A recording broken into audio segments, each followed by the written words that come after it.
Hello दोस्तों, कैसे हो आप। मैं जानती हूँ आप बड़े खैरियत से होंगे और अच्छी अच्छी कहानी सुन रहे होंगे। चलिए कहानी शुरू करते हैं। राधा नाम की महिमा। एक बार एक संत जी किसी गांव के निकट आश्रम पर भागवत जी की साप्ताहिक कथा कर रहे थे। तीसरे दिन के वृत्तांत में वह कथा करते हुए बताने लगे, अनेक प्रकार के लोग जो आप कर्म करते हैं उन्हें अनेक प्रकार के नरकों में जाना पड़ता है, लेकिन एक उपाय है जिसके द्वारा नरकों में जाने से बचा जा सकता है। कोई एक बार सच्चे हृदय से राधा नाम पुकार ले तो वह नरकों में नहीं जाता है। जो रोज आकर सत्संग सुना करते थे, सत्संग समाप्ति के पश्चात वह संत जी के चरणों में आकर बड़े जोर से रोने लगे। संत जी ने कहा, अरे सेठ जी, क्यों रोते हो? तुम्हारा मन उदास क्यों है? सेठ जी रोते हुए कहने लगे, भगवान, आपकी कृपा से मुझे सब कुछ प्राप्त है, पर मेरे मन को एक बड़ी चिंता सताती है। संत जी कहने लगे, कहिए कौन सी चिंता है? सेठ जी कहने लगे, आज आपने भागवत कथा में नरकों का वर्णन किया है और वर्णन करते हुए बताया कि जीवों को अनेक पापों से नरकों की प्राप्ति होती है, लेकिन एक उपाय है जिसके द्वारा नरकों में जाने से बचा जा सकता है। तो प्रभु, मैं तो आपकी शरण में हूँ, रोज सत्संग सुनने आता हूँ। मेरे मन में तो यह विश्वास है कि आप संतों की कृपा से, भागवत की कृपा से मेरा उद्धार तो हो ही जाएगा, लेकिन मेरा एक छोटा भाई है जिसकी उम्र 50 साल है।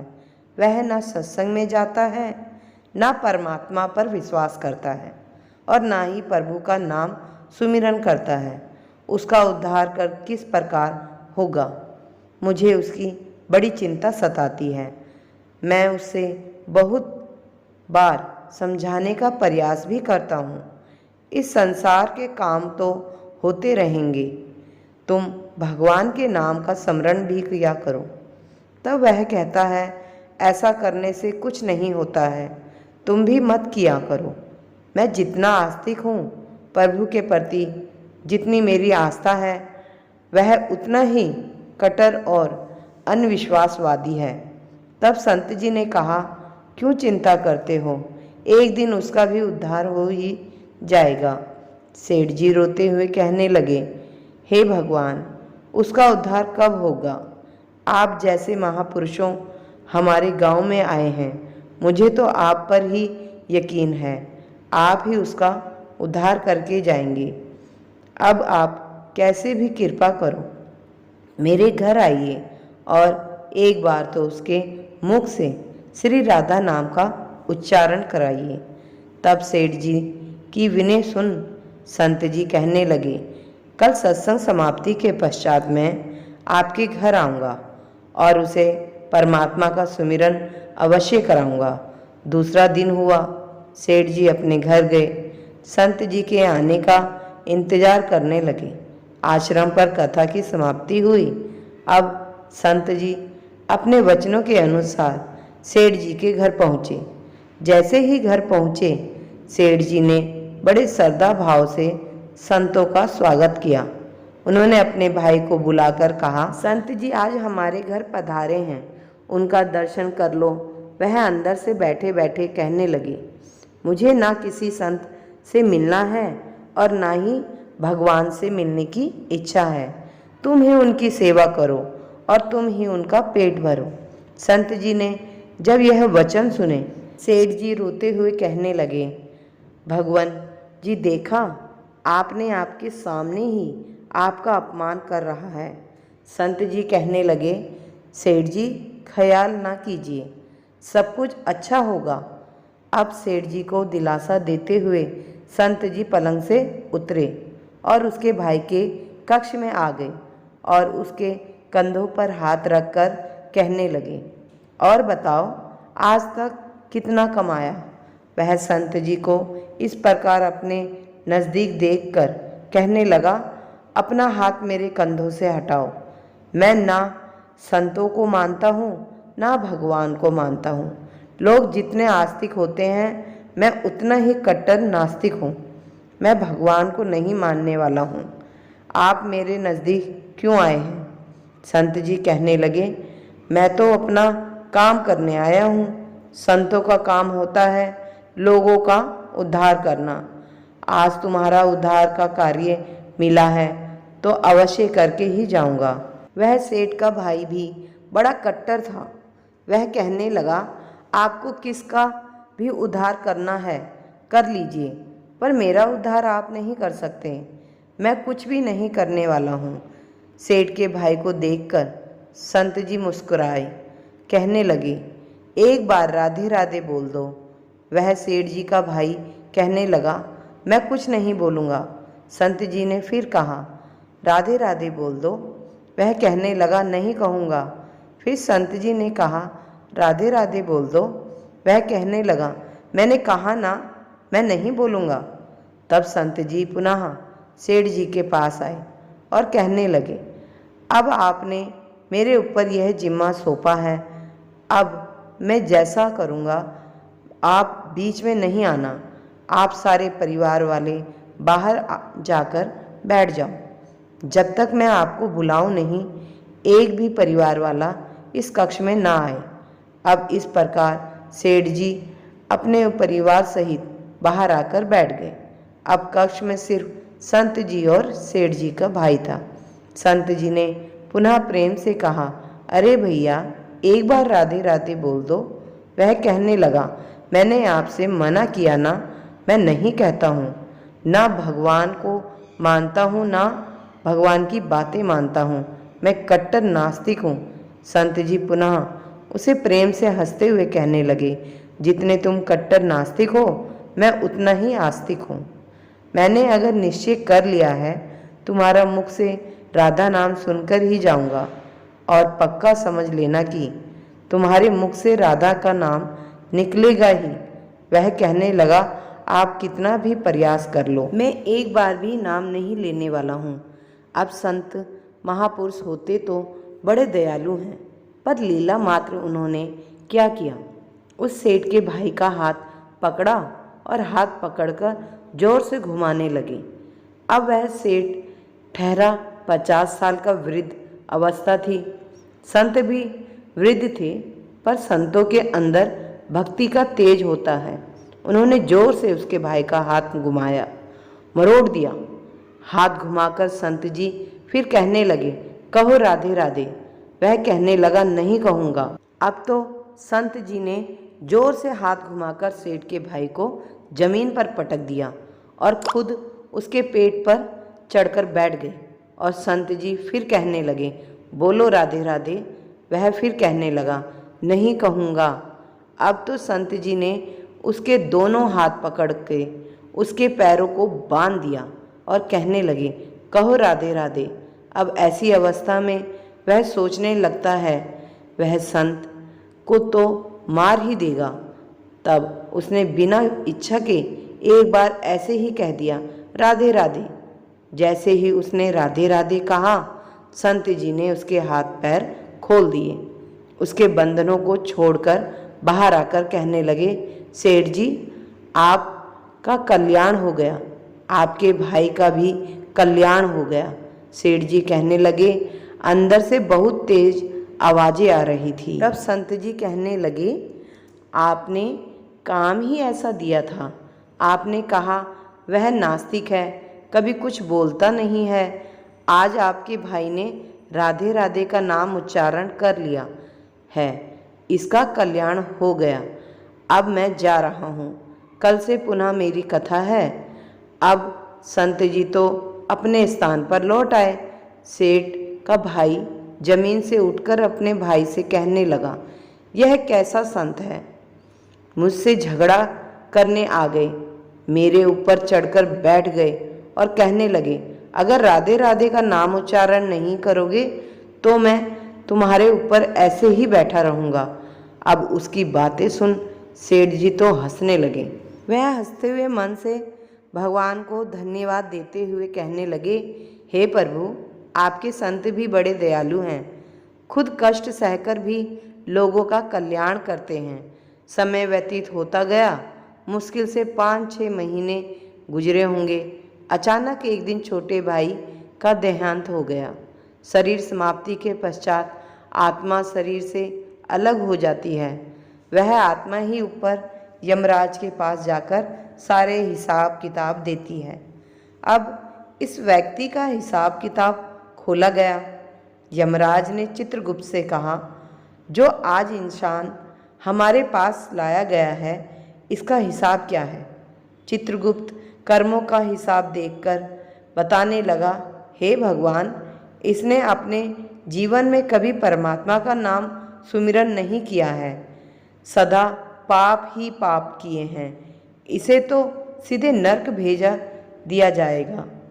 अब यमराज के आदेश के अनुसार जैसे ही उसके नरक भेजा जा रहा था, तभी चित्रगुप्त ने कहा, भगवान, एक बात और है। यमराज जी ने कहा, कौन सी बात? चित्रगुप्त ने कहा, भगवान, एक बार संतों के कहने पर इसने राधा नाम का उच्चारण किया था। अब एक बार राधा नाम का उच्चारण। यमराज ने दूतों से कहा, थोड़ी देर रुक जाइए, इसका हिसाब किताब किया जाएगा, इसके बाद ही इसे नरक में भेजा जाएगा। यमराज ने पुनः चित्रगुप्त से कहा, जल्दी से इसका हिसाब किताब देखो और कहीं इसने परमात्मा का नाम उच्चारण तो नहीं किया है। चित्रगुप्त ने फिर से पुनः सारा हिसाब किताब देखा और देखकर कहने लगे, भगवान, इसने एक बार जो नाम उच्चारण किया है वह संतों के भय से किया था, दिल से भी नहीं किया था। पर एक बार राधा नाम का उच्चारण किया है। जीवन पाप में अब क्या किया जाए? तब यमराज ने उसी इंसान से पूछा, एक बात बताओ, हम तुम्हें पहले राधा नाम उच्चारण का फल दें या तुम्हें नरकों में भेज दिया जाए? तब वह भक्त हाथ जोड़कर कहने लगा, भगवान, नरक में तो जाना ही है, इससे अच्छा है आप मुझे एक बार राधा नाम उच्चारण का फल दें, दो फिर मुझे जहाँ चाहो भेज देना। अभी यमराज जी अपनी पुस्तक खोलकर देखने लगे कि एक बार राधा नाम उच्चारण का फल क्या है। उन्होंने सारी पुस्तकें खोल दी और उन्हें कहीं फल दिखाई नहीं दिया। तब वह विचार करने लगे, एक बार राधा नाम उच्चारण का फल तो मुझे पता ही नहीं है। तब वह अपनी शंका के निवारण करने के लिए उस भक्त को अपने साथ लेकर स्वर्गलोक में आ गए और स्वर्ग में आकर यमराज ने इंद्रदेव से कहा, हे इंद्रदेव, मुझे बताइए, एक बार राधा नाम उच्चारण करने का क्या फल है? तब इंद्रदेव ने बहुत प्रयास किया पर उन्हें भी इसका फल पता नहीं चला। तब वह सब देवता मिलकर ब्रह्मदेव के पास आए। ब्रह्मदेव ने जब उन सबको देखा तब ब्रह्मदेव उनसे पूछने लगे, यह आपके साथ इंसान कौन है? तब इंद्रदेव कहने लगे, भगवान, इसने एक बार राधा नाम का उच्चारण किया है, बाकी सारा जीवन इसने पाप किया है। हमें तो पता नहीं राधा नाम उच्चारण का फल क्या है, इसलिए हम आपके पास आए हैं। तब ब्रह्मा जी ने भी बड़ा प्रयास किया, राधा नाम उच्चारण का फल क्या है? अब उन्हें भी पता नहीं चला। तब वह ब्रह्मादेव कहने लगे, हम सब मिलकर इसे अपने साथ लेकर भगवान शंकर जी के पास चलते हैं। तब वह भगवान शंकर जी के पास पहुँचे और भगवान शंकर जी से प्रार्थना कर कहने लगे, हे महादेव, इस इंसान ने सारा जीवन पाप किया है, बस एक बार संतों के कहने पर राधा नाम का उच्चारण किया है। अब आप बताइए, एक बार राधा नाम उच्चारण का क्या फल मिलता है? तब महादेव जी ने बड़ा प्रयास किया पर वह भी राधा नाम की महिमा को बता नहीं सके। तब शंकर जी कहने लगे, अब हमें भगवान श्री कृष्ण के पास चलना पड़ेगा, क्योंकि वही राधा तत्व को जानते हैं। ऐसा सोचकर सब देवी देवता भगवान शंकर के साथ मिलकर उस इंसान की आत्मा को लेकर भगवान श्री कृष्ण के गोलोक धाम में पहुँचे। गोलोक धाम में भगवान श्री कृष्ण राधा जी के साथ अपने आसन पर विराजमान थे। भगवान श्री कृष्ण ने सब देवी देवताओं का सम्मान किया और उनसे पूछा, आज अचानक से आने का कारण क्या है। तब भगवान शंकर हाथ जोड़कर कहने लगे, हे भगवान, यह इंसान इसे धरती से लाया गया है। इसने अपने जीवन में अनेक पाप किए हैं। एक बार राधा नाम का उच्चारण किया था। यमराज जी पता ना कर सके कि एक बार राधा नाम उच्चारण का फल क्या है।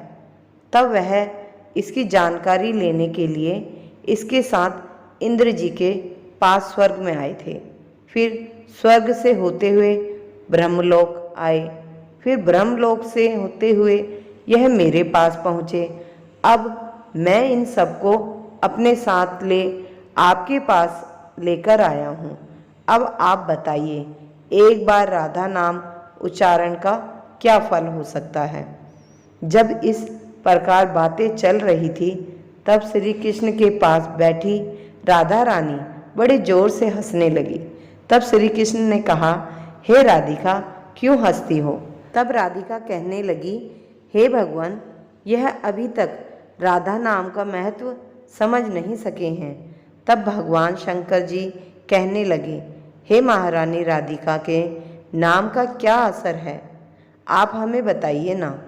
तब राधिका जी कहने लगे, हे महादेव, आप खुद सोचिए, इस व्यक्ति ने एक बार राधा का नाम जपा। वह एक बार राधिका के नाम जपने से स्वर्गलोक की सैर करके आया है। ब्रह्मा देव का ब्रह्मलोक में दर्शन करके आया। आपके महादेव लोक में आपका इसने दर्शन किया है। आज एक बार उच्चारण के प्रभाव से यह आप सबको साथ लेकर हमारे गोलोक धाम में आया है। मेरे दर्शन और श्री कृष्ण का पूजन कर रहा है। इससे अधिक राधा नाम का और फल क्या हो सकता है। जब राधिका जी ने इस प्रकार एक बार राधा नाम का पूरा महत्व बताया तो यमराज कहने लगे, यह तो बड़ा अनंत फल है। जो व्यक्ति नरकों में जाने वाला था वह एक बार उच्चारण से सब लोगों की यात्रा कर भगवान श्री कृष्ण और राधा रानी के चरणों में उपस्थित हो गया है। इससे अधिक फल और क्या हो सकता है। तभी फिर से यमराज कहने लगे, भगवान, क्या अब इसे नरकों में जाने की आवश्यकता है या नहीं। तब श्री कृष्ण जी कहने लगे, हे धर्मराज, जिसने एक बार राधा रानी के चरणों का दर्शन कर लिया हो वह तो कभी नरक में जा ही नहीं सकता है। तब वह भक्त जो वहाँ पर राधा रानी के दर्शन कर रहा था वह कहने लगा, हे महारानी, मैंने तो संतों के भय में आकर आपका राधा नाम उच्चारण किया था, पर जो सच्चे हृदय से आपके नाम का उच्चारण करते हैं उन्हें तो जीवन में कोई भय होगा ही नहीं। वह तो नरकों की यात्रा में कभी निकलेंगे ही नहीं। वह तो सीधा आपके चरणों में ही समा जाएंगे। तो इतना महत्व है एक बार राधा नाम के उच्चारण का, तो सच्चे हृदय से जो एक बार इस प्रकार कह दे, राधे राधे, शाम मिला दे, तो राधा नाम का उच्चारण करते ही परमात्मा का साक्षात दर्शन हो जाता है। राधे राधे। अगर आपको वीडियो पसंद आई हो तो हमारे चैनल को सब्सक्राइब कीजिए। धन्यवाद सुनने के लिए।